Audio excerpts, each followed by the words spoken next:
I'm Chris Petty, and I'm with the Colorado Front Range chapter of the American Pilgrims on the Camino. And we're just going to sit here today and we're going to have a little table talk. And we want to learn a little bit more about how to do a pilgrimage without a yellow arrow. We're all very familiar with yellow arrows doing the Camino de Santiago as we walk from wherever towards Santiago de Compostela. But what about if you want to do a pilgrimage that isn't specifically the Camino? So we're going to learn a little bit about that. And with us today we have Jim and Mary Jo Palladino, and they are going to be first-time pilgrims along the Camino in September of this year, and I'm so excited for them. And we have my husband Greg Petty, who has listened to me and watched me over the years walk various Caminos or pilgrimages. And we have Ann Sieben, who has done lots of pilgrimages other than the Camino de Santiago. So we're going to learn a little bit today. So Jim, tell us why you are kind of interested in this topic. Well, I am in that we're just planning our first Camino right now, and there's the fear of wanting to make sure we get where we want to go. So the yellow arrow, while I'm looking forward to seeing that to help me stay on task, we also personally didn't want to be confined by the yellow arrow. We want to be able to go off path every once in a while if something is interesting to us and we want to follow up on. So I just didn't want it to be confining. Yeah. Mary Jo. That interest in exploring, if we see something interesting, shall we step off the path and find our way back? And who knows, down the road you may get in your blood and you may want to do more. Great. Well, I've taken your course about pilgrimages throughout the world. Many of them are not as marked as the Camino. So I'd like to find out more about how you do a pilgrimage. And this will all be new to me. Yeah. And Ann, we're gonna learn a little bit from you today. Well, 15 years of experience, I'm going to share as much as I can. So, shall we go? Yeah, sounds good. So, like the scallop shell, that giant yellow arrow up there is indicative of pilgrim and pilgrimage, specifically to Santiago, but it's almost a standalone icon of pilgrimage. Go this way. And yeah, it's a Camino de Santiago thing. You'll see similar white arrows to direct people to get to Rome and blue arrows to direct people to get to Fatima in Portugal. So, I mean, they've adopted this system, but the giant yellow arrows have been marking the Camino de Santiago since the mid-1980s when I think it was a priest, right? Had the idea. So many pilgrims were asking the way as they went by his community that he just got some yellow paint and went out and started making yellow arrows. So it kind of began as a practical thing, I suppose, and now it's an icon unto itself and a symbol, go this way. But beyond Santiago, there have been pilgrim routes in Europe going back centuries upon centuries to Santiago since the 9th century. So they didn't have giant yellow arrows, so how did they do it? I mean, you don't have to go by the yellow arrows. It's a tool to help, but it's not to direct, you know. You should be able and have comfort to go wherever you want on pilgrimage. Well, you know, after I finished walking the Camino, I went on to Barcelona. And when I went to Barcelona... By foot? No, I flew. But when I got there, I kept saying, I want my yellow arrows. It's going to tell me where to go. But you were saying, Mary Jo, how do you get lost? Like, what if you get lost? If you don't have these arrows to tell you where to go, are you lost? But being lost is a concept of trying to stay on somebody else's plan. If you're in the north of Spain and you're heading west to Santiago, you are not lost. You are just on your own path, heading west to Santiago. Well, that's comforting. You can't go too far off Follow west. the setting sun. If you hit the Atlantic Ocean, you've gone too far. Not by much, but you just keep heading west. You're not lost. you're in Spain, you're in the north of Spain, you're fine. But the concept of being lost and the anxiety that could come with it comes because you're trying to align your ideas with somebody else's expectations. You know, something on a map or on Google or, yeah, the giant yellow arrows. And you'll see people on the Camino that go, "Look, I haven't seen an arrow in 10 minutes. I must be lost." Oh, relax. It'll be fine. So, Ann, did you find, though, that feeling of being more relaxed came only on your second or third pilgrimage, or did you? No, because Did it always? Because my first pilgrimage was from Canterbury to Rome.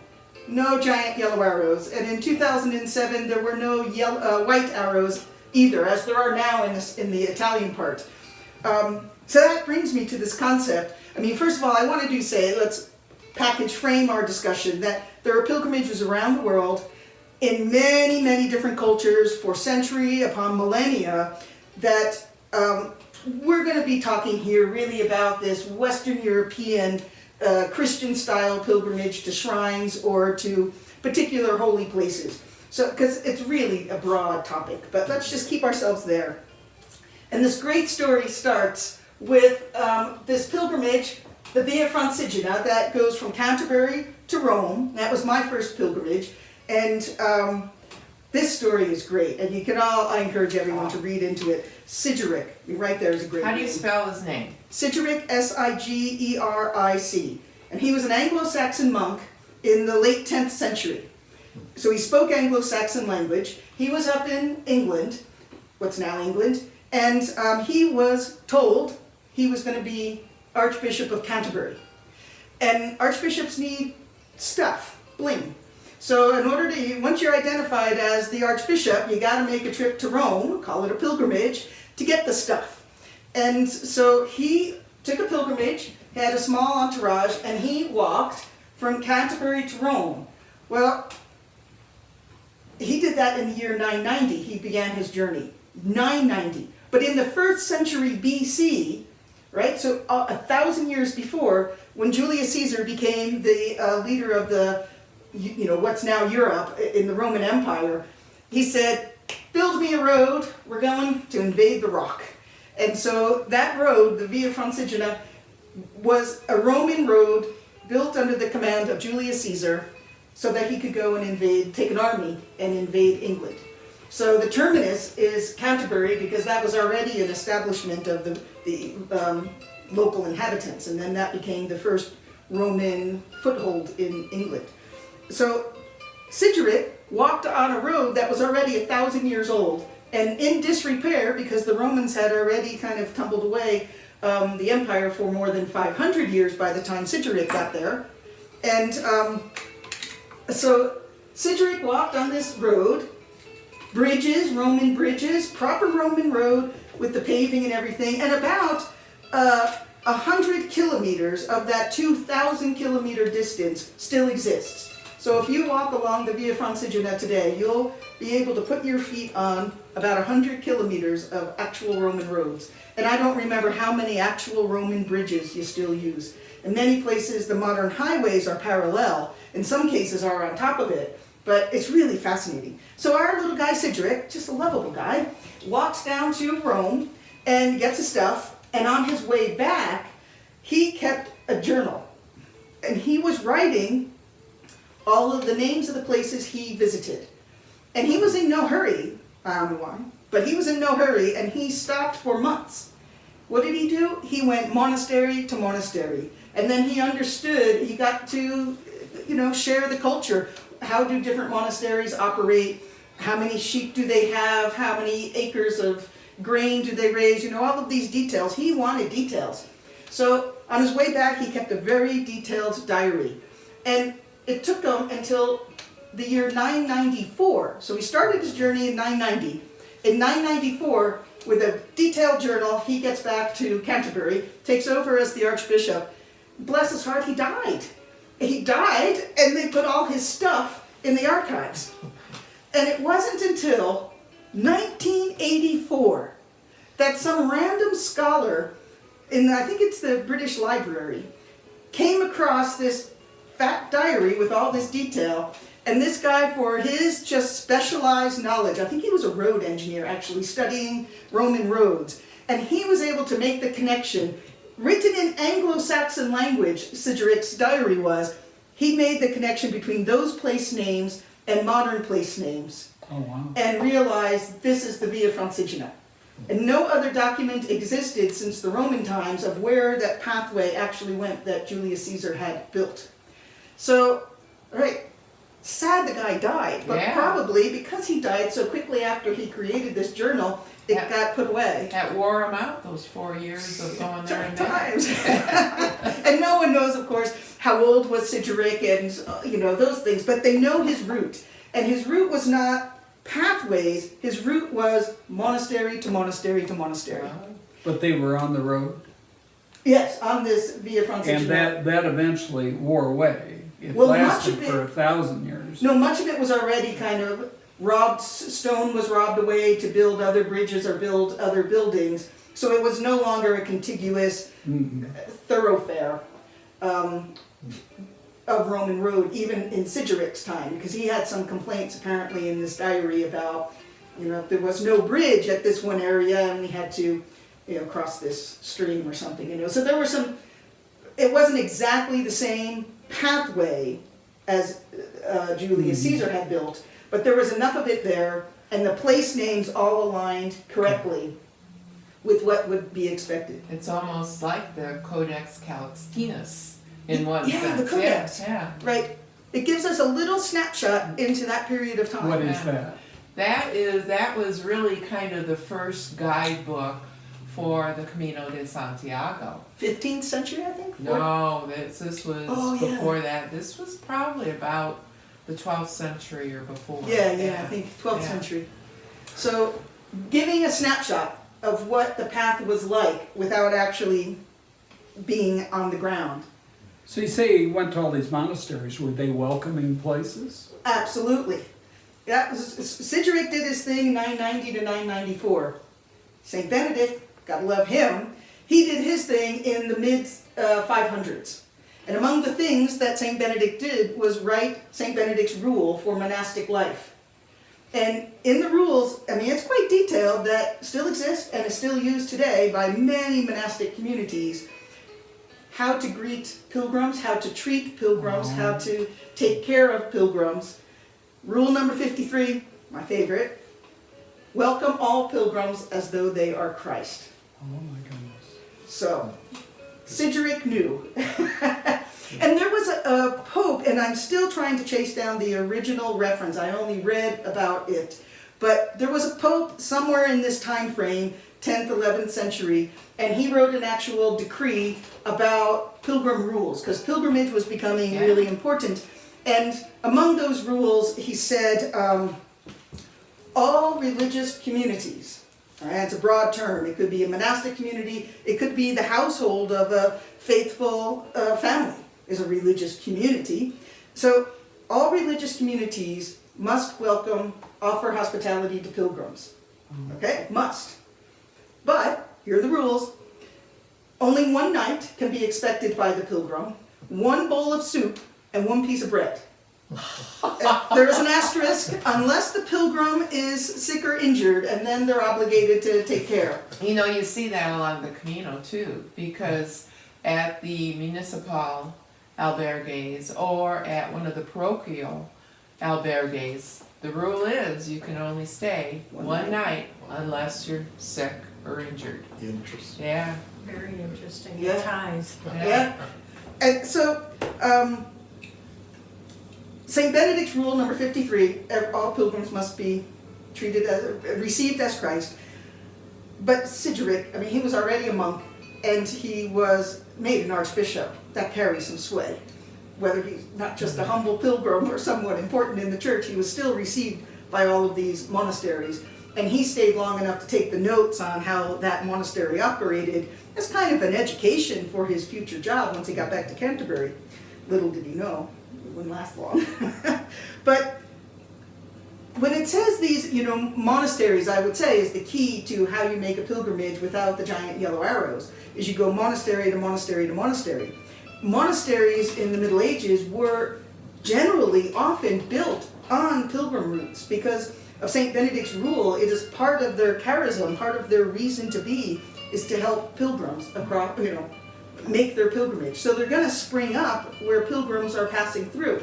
So on the Camino de Santiago, for example, the Camino Frances, there are so many more monasteries than the current version of the path with the giant yellow arrows tells you to go. They're just, because pilgrims came from all over. And so if some monastic community observed this back in the 10th century, 11th century, they said, hey, we're going to build our monastery here. Or a local king might say, hey, we want to help pilgrims. We're going to give you monks a bucket of money to build a monastery. Where should it be? They'll look and say, it needs to be there because that's where pilgrims need to cross a river. Very often monasteries are at river crossings.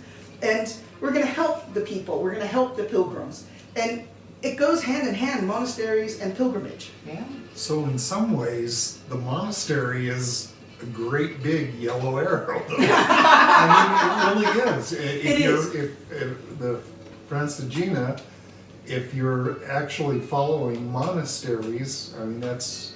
It's not to say that there's a monastery every night. No. It could be 7, 8, 9, 10 days between monasteries. So it's kind of like, it would be great to have the giant yellow arrow suspended from the sky. Oh, there's our... Instead of, nailed to the tree or painted on a rock. But in the sense, it is that guidance. It's not meter to meter, as you might find on the Camino, or village to village. It's greater distances. But then the word gets out, everyone would know. And so if you're going on the Camino and you're following the yellow arrows, you're gonna miss a half a dozen or more great old monasteries that are still existing, that still exist, but they may only be a couple of hours walk off that trajectory that's currently painted, They kind of, not through malice, but they got cut out. And there are also seasonal pathways that in winter season you go this way, so there is a monastery, and in the summer season you go that way, and there's a monastery. But when an official pathway comes through painted with yellow arrows, one's going to get cut out, but go and visit the other. Good. Well, as somebody who hasn't done it, you say, well, you may go 10 days between monasteries. What do you do? In between. Yeah. That's a good question. So let's have some vocabulary here. What is a monastery? Because all religious communities, households of the faithful, monasteries, but also convents, friaries, chapels, churches, parochials, parishes. There's all sorts of different terms out there for buildings that might otherwise look like a church. So a cathedral is generally an enormous, beautiful church building where a bishop sits. For sure, cathedrals, historically and today, will host a pilgrim. I've been to the Catholic cathedral in Nagasaki, Japan. Right across the street is their pilgrim house. And it's very nice. No giant yellow arrows telling you to go there. You just have to ask. So one cathedral in one diocese, a diocese has a bishop. So you don't find too many cathedrals. I mean, they're spaced apart.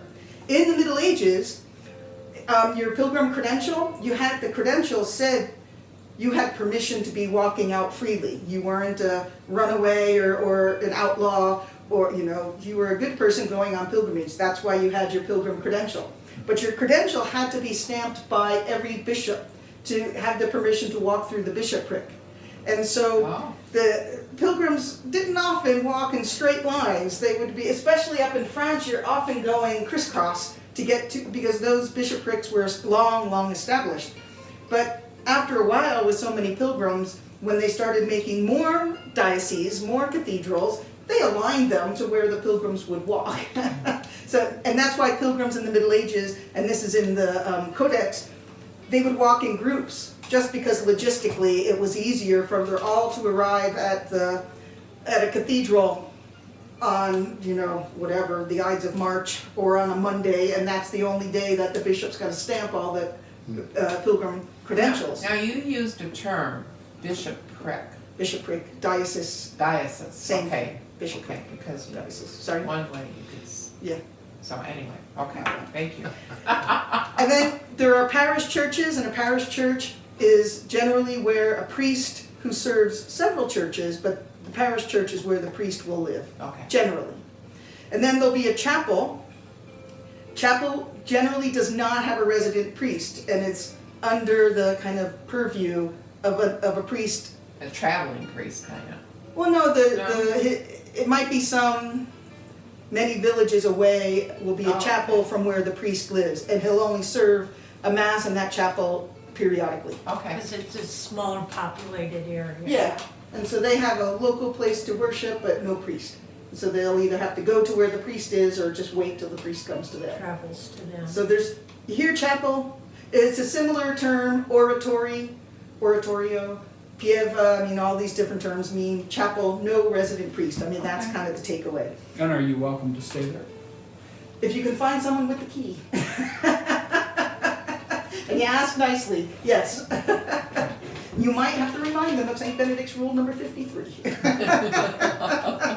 so we need to learn how to say that in various languages, yeah. Yeah. Basilicas are churches, maybe a cathedral is a basilica, but it's just something special happened there, and the Pope agreed, let's make this as a special place. Okay, So they're generally, if you have a basilica, you'll have many priests, maybe a bishop, and if you ask there, you'll find someone to help. okay, Then we get into the monastic side of things, because that was all diocesan. The monastics, so there are monasteries, which are communities of men or women, oh, sometimes both, where they're separated from communities and they live an interior life, yet you could have, in both cases, men or women, you could have contemplatives, in which case they're cloistered, and one person will be identified as the hospitality monk or the Okay. hospitality nun who will come out and greet you, and everyone else remains in their cloistered life. You don't often see them, but you're welcome, and they'll have a church inside their community. Often there'll be like a wooden barrier, and the contemplative monks or nuns will come and be there, and any visitors can be behind this wooden okay, grate or metal grate. So there's a separation. But also monasteries, men or women, can be apostolic, and often these are like school teachers. oh, So they'll have a posh private school, resident school, the kids live there and are taught, but then the monks or the nuns who teach them, they come out, they teach them, and then they go back into their Oh. contemplative life. So it's kind of split. Okay. Those are the apostolic monastic communities. But in contrast, a convent also could be either men or women. mhm, The convent is in a town, in a community, and the people who live there in that community, they serve their surrounding communities. They could also be school teachers, they could be, care for the elderly, care for the imprisoned. They go out into the community, but they all live together in communities. So would these be what we would see along the Camino that were more the hospitals for the pilgrims? Many, yes, not all. I'm thinking of the one in Conde de That's Clarion? Carillon. Uh-huh, Those are contemplative sisters, nuns, yeah, in a monastery, Uh-huh. in a village, and they come out, their apostolic service is to help pilgrims, okay, solely to help pilgrims. okay, And so they'll come and they'll help the pilgrims, maybe serve a meal, they sing nicely. sing, yeah, singing And bells. all the pilgrims are invited to their offices of the day where, their prayer, but they're separated, all Right. sit together. The nuns are in one area, everyone else is somewhere else, behind a barrier. But, so they'll live half a cloistered, contemplative life and in part Okay. service life. Okay. So they're an apostolic monastery. Okay, But there are some others that they serve in the parish, they teach the children religious education, they serve in other ways. They're not contemplatives, they don't go and hide from the world for their own quiet time every day as the contemplatives would. So that's a convent. Okay. And so it's a conventual church that they might have, as opposed to a monastic church. Now, if there's a monastery, a community of monks or a community of nuns, and it's really big and thriving, then that could be designated as an abbey. So an abbey church, I think you could say all abbeys are monasteries, but not all monasteries are abbeys. Oh. So abbeys are big and impressive and declared to be abbeys, and they'll have an abbot Okay. or an abbess. Okay. A monastery, they might not be so big and, I don't know what the word is, but they'll be led maybe by simply a community superior. It might not be an abbot who leads that community or an abbess who leads that community. Historically, long ago, especially with the Benedictines, who followed Benedictines' rules, they would have double communities. So they'd have a big abbey church, and on one side, a monastic community of men, and on the other side, a monastic community of women. And then they would come together in the abbey church to say the prayers 7 times a day. I'd see that when I was in Ireland, the historically some of this, and I'd see some of that in Iona as well too. Well, They you could had see it in a modern sense. You go to Rome, you go to the Spanish Steps. I don't know if you're familiar with Rome. The top of the Spanish steps is the Church of the Holy Trinity, Uh-huh. which is oddly Spanish Steps in Rome, run by French. And it's a double community. One side is men, one side is women. So if you're in Rome, and of course sightseeing, you get tired, I think 6 times a day you can go up there and sit and hear them singing so beautiful. Oh, wow. In the antiphonal way. The men would sing one part and the women would echo it, or the other way around. It's gorgeous. We have a very beautiful Benedictine monastery in Snowmass, Colorado. Yes, I've been on retreat No. there a couple times. It's- That's it's outside of Snowmass. it's Trappist. It's Trappist, that's Okay. right. And then a Trappist monastery in Kentucky. But Yes, another one. Oh, Yeah. okay. Yosemite. I've been Okay. on retreats to those, and it's wonderful. They do have one person designated to come Yeah. out, speak to you, but There you go. give you the rules, but then you get up from 4 in the morning, the 7 daily prayers, Yeah. hours. The hours of the day. Hours. And historically, and even now, when pilgrims do go and ask for hospitality at a monastery, it is not expected that pilgrims get up in the middle of the night. They understand pilgrims are tired. And so it's wonderful, because usually at the end of the day, you arrive in time for Vespers. And so you're tired, you want to rest, and you're just hearing all of this beautiful music and heartfelt prayers. It's just wonderful. And to know that every monastery throughout the world on that day is saying the same prayers. Wow. It's just Wow. really part of something big. I Well, didn't that- realize that. They say the same yeah. prayer. That Yeah. sounds like making it a pilgrimage to some extent. Yes. Making it meaningful that you're part of a. A spiritual Larger- journey, yeah. Now, we're talking about Western Europe here. Yes. And not Northern Western Europe, but I mean, what, mid to Southern Western Europe. Is everything, if you get off the beaten path around the Roman Catholic Church? Are there I mean, if they get lost, they have to find the local Roman Catholic Are you organization? Catholic? Well, in Spain, yes. No. Are there secular or other religions that can provide hospitality to? Oh, yeah. There are. That's why I was saying we could get so into it, and let's keep the conversation framed to Western Europe. But I've been around Japan, and I would go to Buddhist monasteries or Shinto monasteries and be received in the same way. Okay, but I was just referring in Western Europe. Are there other Like things? Lutheran, Oh, like yeah. Lutheran Yeah, right, churches or Germany secular.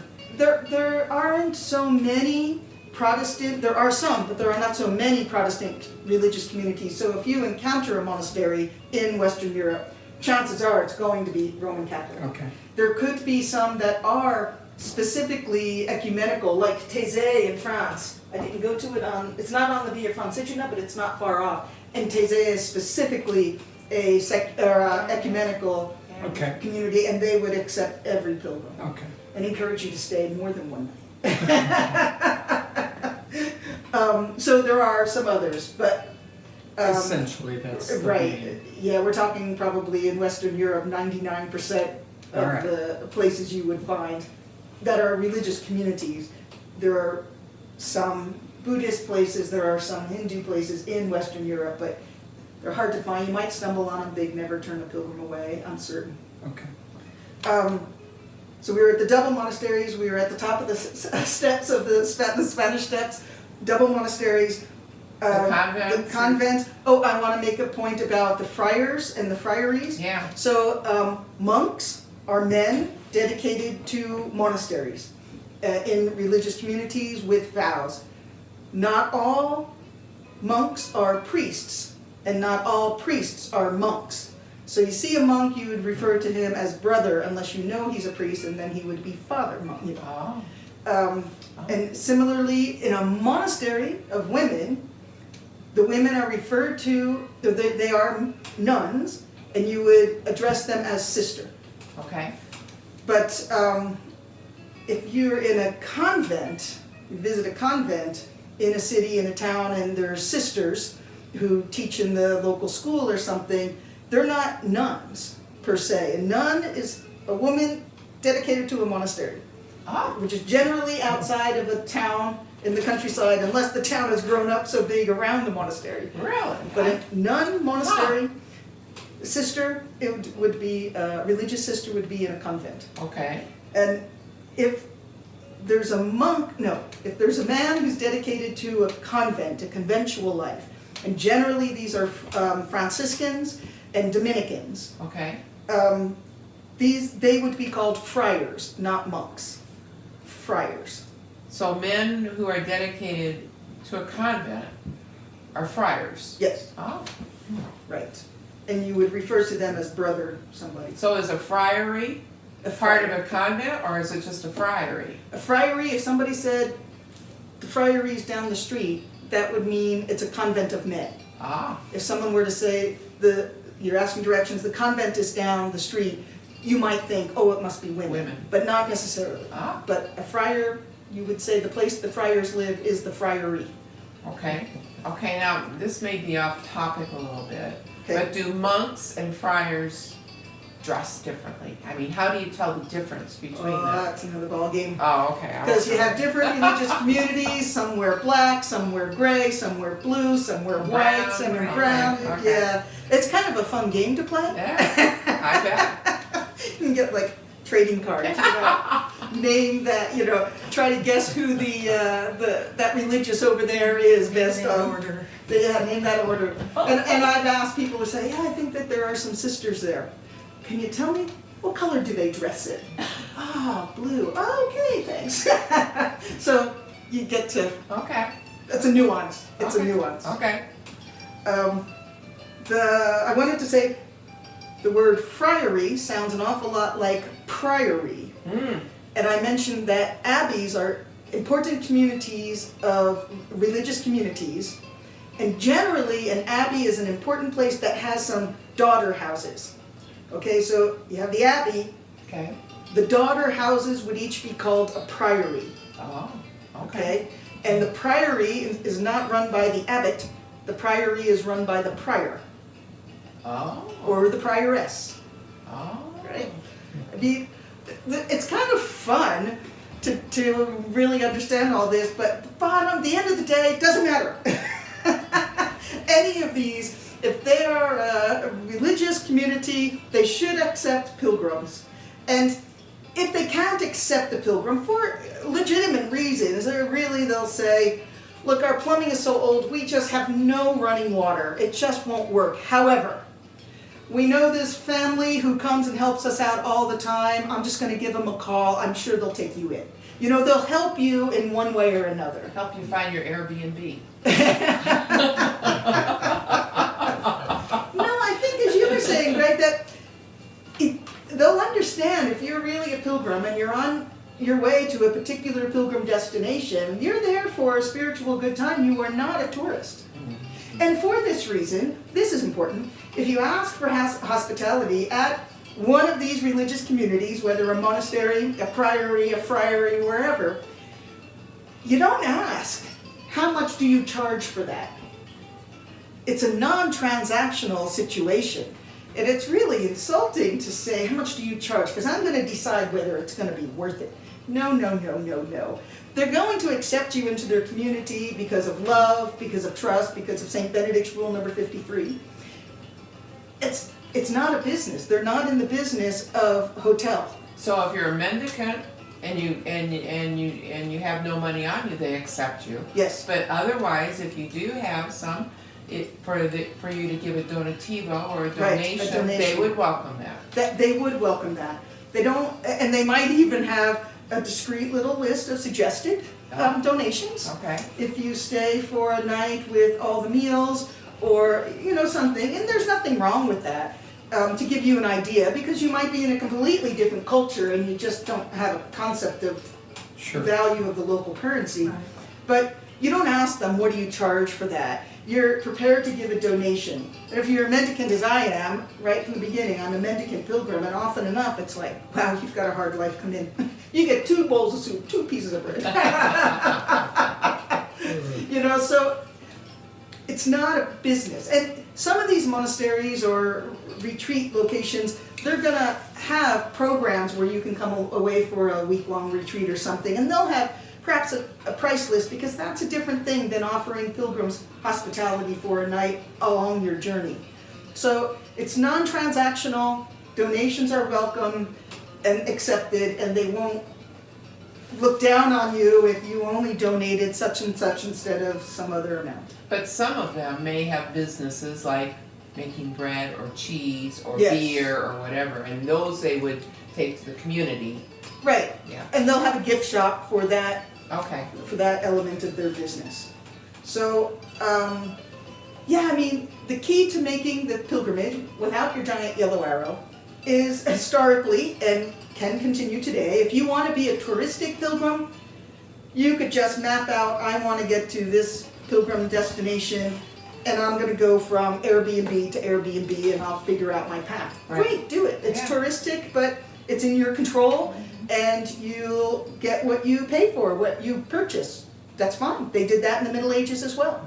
But if you want to be a pilgrim on a pilgrimage, seeking some spiritual connectedness to the world and get to participate in things like Vespers, where it's the same prayers around the world the same day, it's a beautiful experience.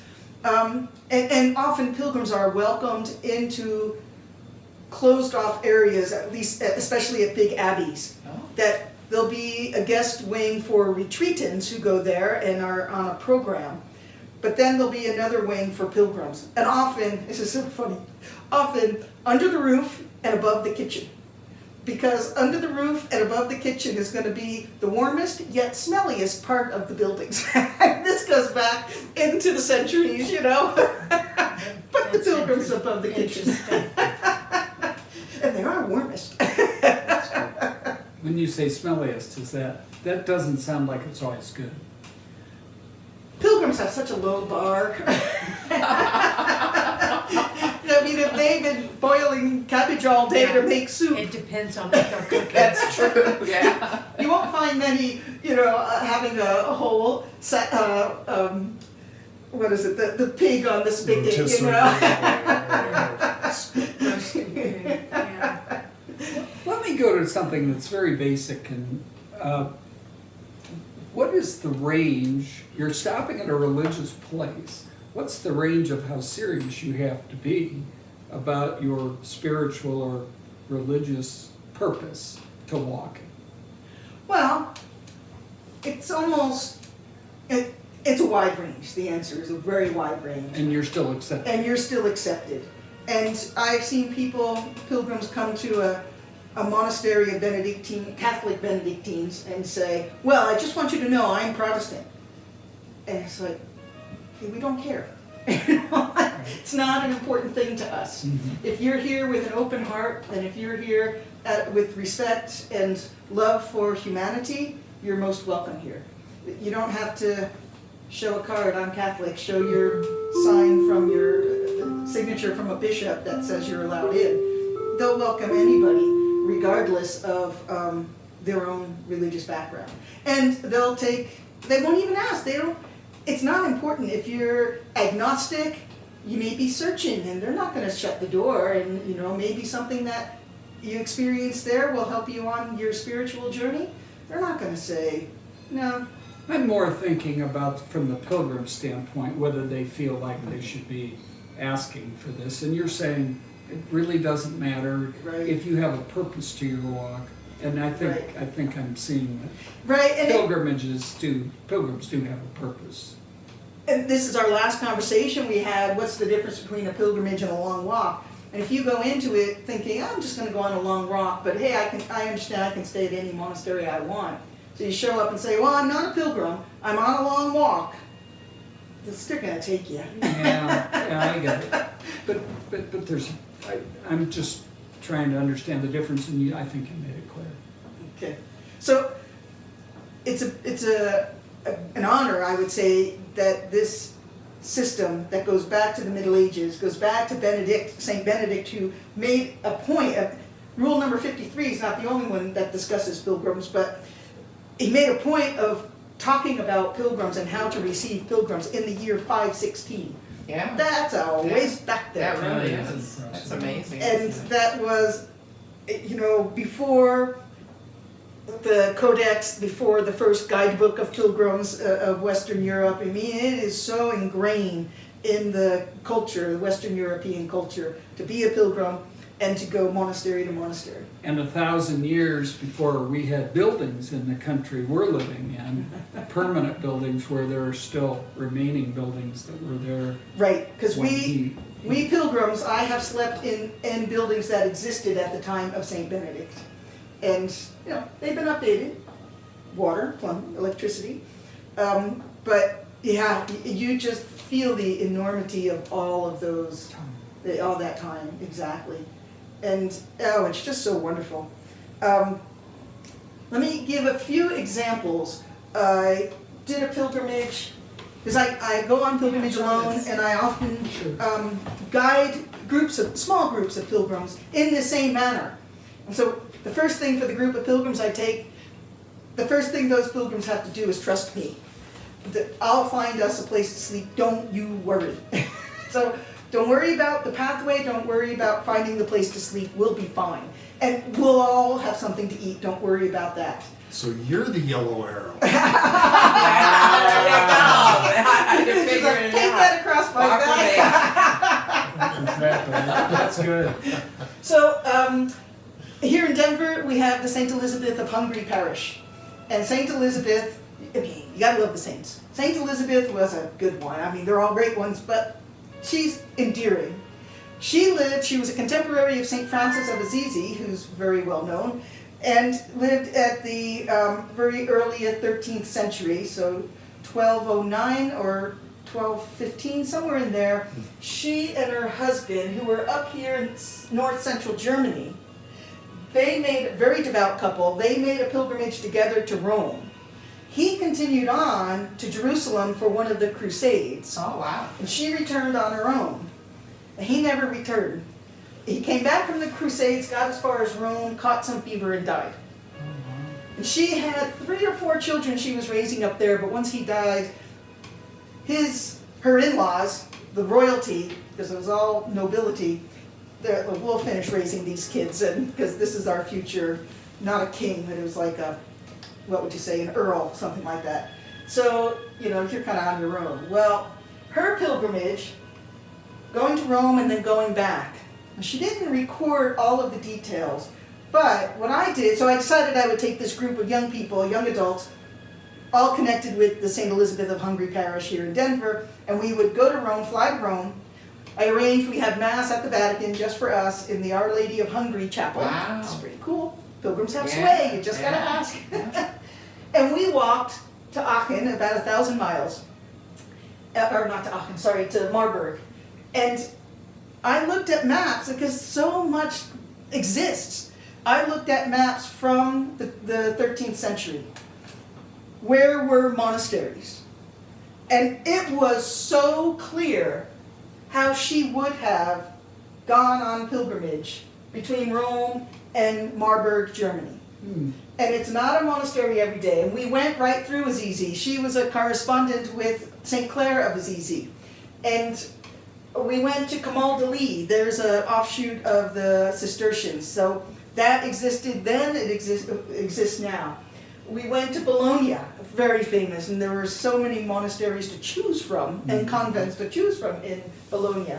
We went over the pass at Timmelsjoch, and right before the Alps, like just before the pass, can you believe Deutsche Teutonic Community of Men? There are also women down further in the valley, but the Teutonic Knights from the Oh my gosh. Crusades, they existed then, They still they exist. exist now, and they honor Saint Elizabeth of Hungary. Oh my God. Because her husband, her late husband, Was was in the with them. was with them. He didn't make it back, and when I explained our pilgrimage, we were a group of 10 in total.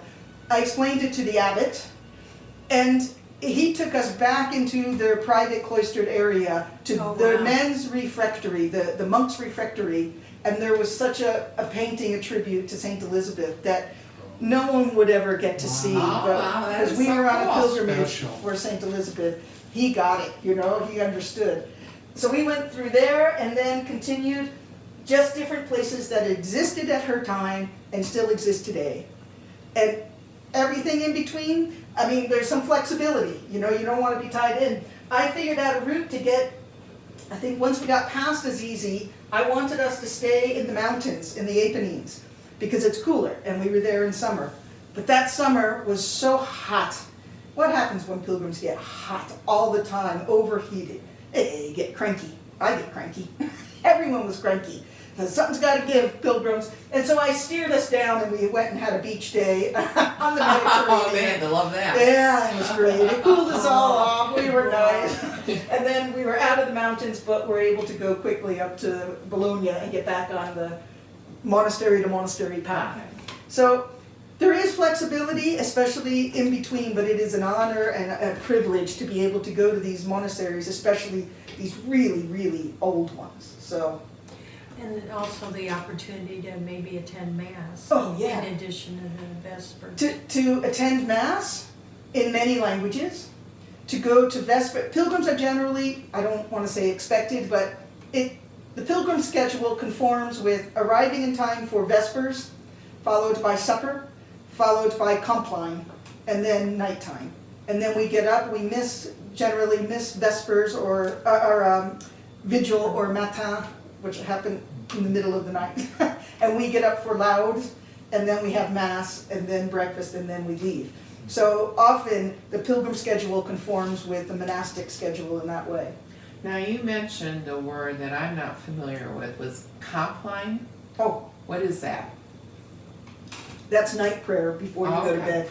okay. And that's another, I mean, all of these, there are, since the time of the desert elders, and this is 4th century, 5th century, where they wrote out, scrubbing through all of the Psalms and the canticles of the Old Testament and canticles of the New Testament, and arranging these in a certain pattern so that you read through all of the Psalms in a certain period of time. And so this pattern, I mean, there have been a few modifications, but this pattern is what Orthodox or Catholic Uh-huh. have kind of absorbed as their way. And complines is kind of a short, discrete one in terms of what poems you're reciting and what Okay. psalms you're reciting, and then time for reflection and contemplation of your day's journey. Ah. And that's beautiful It's for part pilgrims. of Liturgy of the Hours, Yeah, yeah. which I actually, for our Your Camino? Camino, Camino. I have, just in case, I put Liturgy of the Hours on my phone, so Oh, wow. that you'll be able to follow along. That is Yeah. so cool, Jim. And I carry with me in my backpack an actual bound book. We have the bound books, but they're a For little the heavy for the heavy backpack. So. volumes. Volumes, Oh, I yes. have the shorter Christian pair, which is still big. Uh-huh. But the beauty I find of it is that even when I'm alone on pilgrimage, and especially if I'm way away from Roman Catholic world anywhere in the world, that when I'm reading them, reciting them in my heart alone, it's the same as if I'm just in the next room from a whole religious community. You know, that is just such a opportunity to share with everybody around the world. So it's important to me. Yeah, very nice. If we're getting off away from certain absolute paths here at times. What about language challenges? Ah, right. I have found by leaning on the primary Western European languages, I'm good at English, French, German, Italian, and Spanish. Yeah, but we aren't. Okay, You've got skills. Because I've been a pilgrim that long. When I became a pilgrim, I was really good at English. I could muddle through German, and I had distant memories of high school French. But now, English, French, German, Italian, Spanish, and I could wiggle my way through Portuguese. That there are Catholic missionaries all around the world. So I could be in Japan, I could be in Libya, I could be nearly anywhere, and I'll find a missionary, sister, or friar, or monk who will speak one of these Western European languages. That helps me tremendously. It's unfortunate that not everyone speaks Latin anymore, because pilgrims 50 or 60 years ago would not have had a problem with this, because everyone would have known, had been proficient in Latin, that they could speak with the priests and the sisters in Latin. I'm not saying let's go back to that. Great, you could do that with your years of high school Latin. Same here. It's been a little bit of time since then. We didn't speak it. so Oh, okay. We were reading. Okay. Read and translate. Right, and there is a monastic language, such as compline. Almost all of the Western European languages, it looks like the same word. You know, you can't mess it up. Compline, complino. You know, it's so you refectory, where you go and eat. It's the same word in all of the different languages. So it takes some diving in, it takes some humor, but it's not as difficult as you might think. So what about today? Are there certain orders that are more attuned to taking in the pilgrims? I mean, they all are supposed to do it, but are there some that really are more hospitable? In general, I would say the Trappists, who would be the Cistercians, like up at Snowmass, the Cistercians, I don't think I've ever been turned away from Trappist Cistercians. Camaldoli is another version of the Cistercians. Benedictines, in general, they're very hospitable. Occasionally, you do just come in at the wrong time, and again, though, if they say go away, they'll say it politely and give you avenues, you know. To stay somewhere else? Yeah, there's where you can find, or, you know, go to this place. It's an old folks home run by St. Joseph's Sisters or something like that, and so it'll just work out better. In general, too, if it's a men's monastery, they'll accept women, but women can't go on the inside, but they'll have a guest room, guest quarters just outside their cloistered areas, yet men pilgrims would be allowed to go in. And opposite is true, that if you're in a women's monastery, women would be accepted inside and men will have guest quarters outside. So, Okay.